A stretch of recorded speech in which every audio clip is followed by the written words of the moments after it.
Since the release of the Tactical Suppressed 1911 Battlefield 3, I wanted to take a look at the Suppressed 1911 in general and see what practical uses it might have in real life.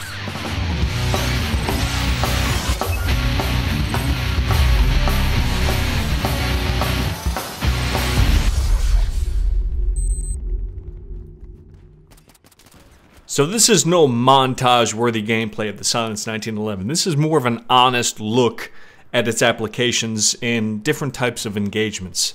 And I'm going to let you know right off the bat that this is no long-range weapon at all. And with the regular 1911, you could get yourself some decent shots, because you know if you got a hit marker with the 1911, you're putting a decent amount of damage on them for a pistol. I mean, and that's what the 1911 is known for in real life. It puts some serious hurting on whoever it hits. It's a, it's a 45 caliber round, and it's known for having significantly more stopping power than, let's say, your 9mm round. And the 1911 just has a cult following. Get the pun? Yeah, both in real life and in gaming, for good reason. The 1911, designed in 1911, it's a classic American design that has stood the test of time and still has people wishing that it would be standard issue in the military. And I actually, when I say that it's not standard issue, I get a lot of Marines that correct me and say that their particular unit is actually using the 1911. And I think that's a command decision. There are some commands who have made the 1911 the standard issue for their particular unit, but as a whole, when I'm talking about the Marines and the Army as a whole, the Beretta 9mm is still the standard issue sidearm. Now the 1911 I still think is just widely popular. It's still widely popular in America. I mean, you're talking about one of the best pistols when it comes to home defense. I get a lot of people who talk to me about home defense. What's the best pistol for it? The Glock always comes up because it's highly customizable. A lot of stuff that you can do with the Glock, and it's also very reliable. But the 1911 always comes up as well. I mean, this is a classic design. You can put hundreds and hundreds of rounds through it without a misfeed. And it fires a very nice 45 ACP round that is going to put down somebody who's coming into your home.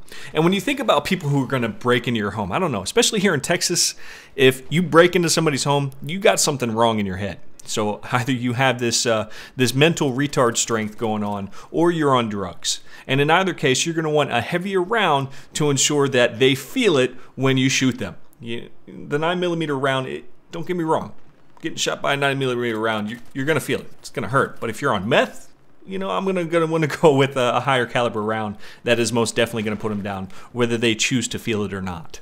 And you also have, and it seems like a growing number of people who prefer the 1911 as their concealed carry. Now, I'm not one of those people. I feel like the 1911 is still a little large to conceal on a practical, regular basis. But you have those people that just stand by this pistol and that's the weapon that they choose to conceal carry, and power to them. I know Ben, or IXI Sweat, if some of you may know him, he chooses to carry the 1911 as his concealed carry weapon, and hey, power to you, buddy. It's not something I would want to carry on a regular basis, but if we ever got in a gunfight and shit hit the fan for some reason or another, I would love to have you standing beside me. So those are the uses that we see today for your normal 1911. So why would you want to put a silencer on this weapon, and what practical uses would it have? From a war standpoint, from a combat standpoint, you would really only see it with maybe very few special forces units. And I think that's really on an individual basis, because I certainly think, in my opinion, and many others' opinions, that there are better weapons for you to choose if you are going to be covert about it, if they're going to be suppressed. So that is the only situation in which you would see this in the military. It's not something you're going to see on your average rifleman.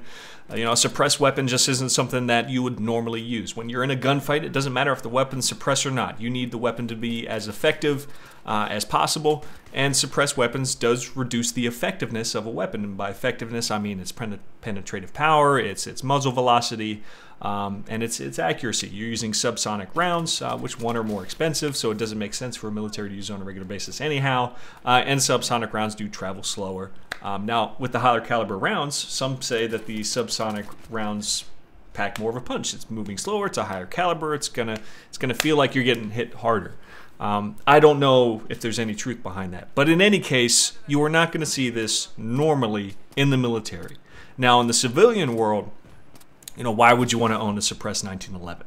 I know a lot of people who, in home defense, like to put suppressors on their pistols and AR-15s and stuff like that. It's cool. I like firing suppressed weapons. It's kind of cool to fire, to have a round that doesn't make a whole lot of noise.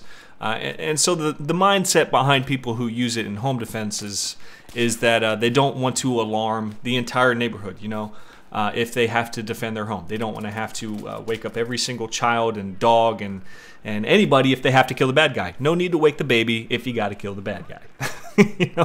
And it is pretty cool. And also, when you're inside of your home and you have tile or hardwood floor like I do, and you fire a weapon, it can be a little disorienting to yourself. Especially when you're waking up in the middle of the night or something like that. So it's less disorienting to you when you fire a suppressed weapon because there's less reverberations within the tile and the hardwood floor.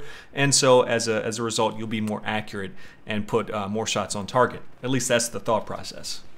So in the end, the idea of a suppressed 1911 is pretty cool. It's got me intrigued. I'm happy to see it in Battlefield 3. I think it's definitely more of a close-range weapon when you're behind enemy lines.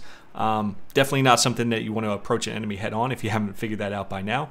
But it does have me intrigued, and it's something that I might want to take to the range. Maybe I got to see if JW Tactical has a suppressed 1911 for me to play with, because I certainly don't have one. But that's all I have for this video, guys. Really hope you enjoyed it. Really hope you learned a little bit about the 1911 and why you might want to put a suppressor on it. But that's all I have for this video. This is Sergeant Merrill, out here.